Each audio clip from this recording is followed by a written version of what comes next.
Lakmia, etja që nuk shohet kurrë.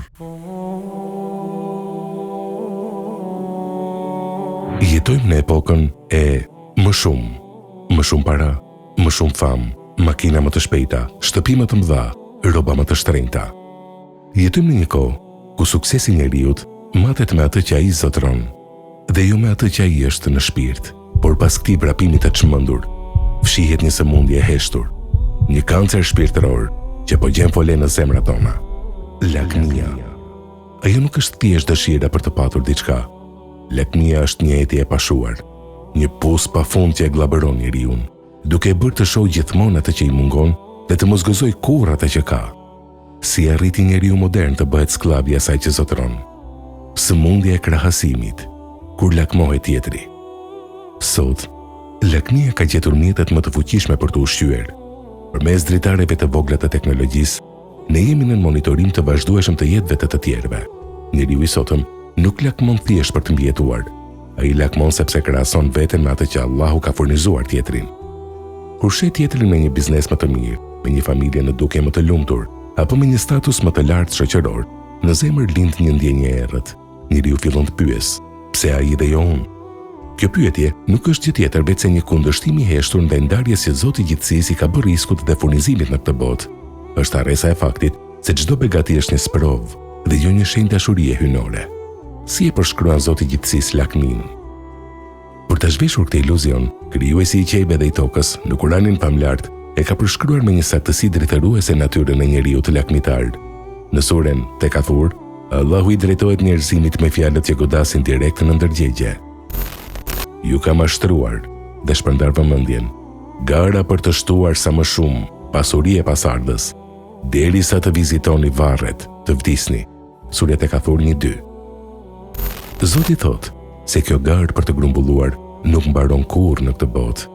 Ajo është një dehje që të mban të verbër, derisa toka e varrit të mbulojë syt.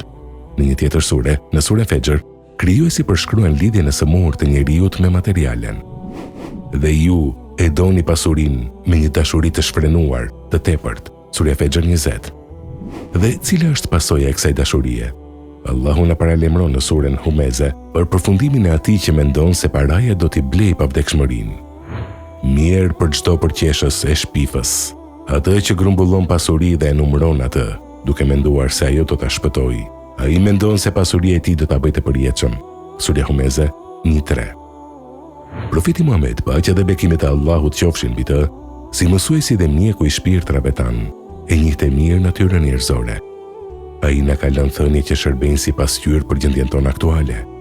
Në një hadith të transmetuar nga Ibn Abbas, profeti alayhis salam thotë: sikur njeriu të kishte një lugin plot me flori, ai do të dëshironte ta kishte edhe një të dytë, dhe asgjë nuk u ambush barkun dhe gojen e njeriut përveç dheut të varrit, e Allahu i pranon pendimin atij që pendohet.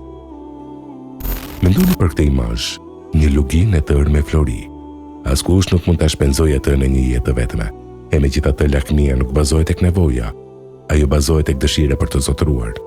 Mëtej profeti alayhis salam tregoi se si lakmia shkatron fenë e njeriut më shpejt se çdo gjë tjetër. Ai tha: dy uqër të uritur, të lëshuar në mesin e një kopeje dhensh, nuk bëjnë më shumë dëm se sa dëmi që i bën fesë njeriut lakmia për pasuri dhe për famë. Por cili është çmimi që paguan lakmitari? Çmimi është humbja e paqes. Lakmia është një dënim me njëhershëm që njeriu ja jep vetes. Ai që vrapon pas dynjas me lakmi nuk gjen kurrë qetësi. Profeti alayhis salam ka zbërthyer këtë gjendje psikologjike me një thënie gjeniale. Kujt i bëhet bota tjetër, ajreti, brenget i kryesore, Allahu ja vendos pasurinë, ndjenjen e mjaftueshmërisë në zemrën e tij, ja rregullon punët dhe bota, dynjaja, i vjen asaj me përulësi. E kujt i bëhet kjo botë, dynjaja, brenget i kryesore, Allahu ja vendos varfërinë midis dy syve të tij, ja shpërndan punët, dhe nga kjo botë nuk do t'i vijë asgjë më shumë se sa ajo që i është caktuar. Allahu ja vendos varfërinë midis dy syve të tij. Kjo do të thotë se sado që të fitojë, ai përsëri do të ndihet i varfër. Ai do të ketë miliona në llogari, por sytë dhe mendja e tij do të shohin vetëm mungesën.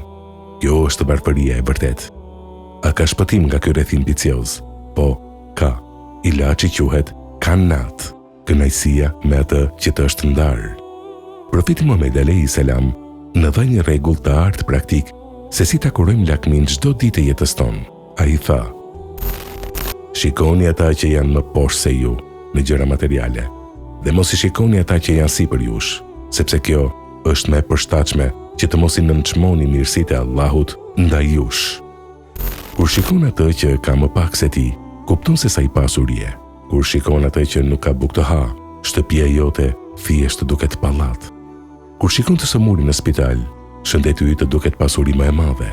Pasuria e vërtetë nuk është sasia e pronës, por siç ka thënë i dërguari i Zotit, nuk është pasuria e madhe nga numri pasurisë materiale, por pasuria e vërtetë është pasuria e shpirtit, kënaqësia e zemrës.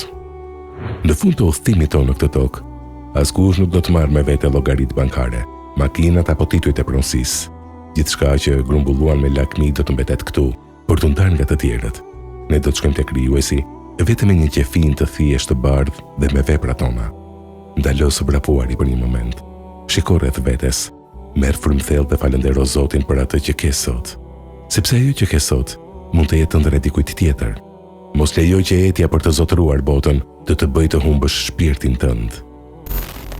Kjo jetë e kësaj bote nuk është tjetër, veçse një dëfrim dhe lojë, ndërsa shtëpia e botës tjetër, ajo është jeta e vërtetë, sikur ta dinin. Surja El Ankebut 64.